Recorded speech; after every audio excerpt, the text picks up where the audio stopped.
В Чувашском национальном музее в эти дни можно повстречать героев телесериалов, мультфильмов, известных поэтов и певцов. Их восковых двойников привезли из Санкт-Петербурга. Наш корреспондент Вероника Павлова одной из первых побывала на выставке и рассмотрела копии знаменитостей. Каждая из 50 фигур рассказывает свою историю.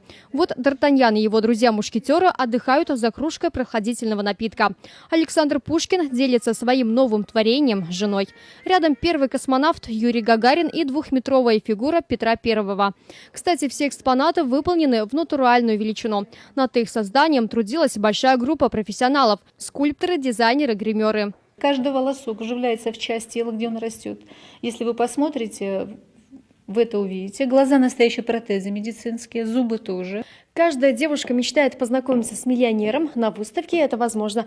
Роман Аркадьевич, можно с вами сфотографироваться?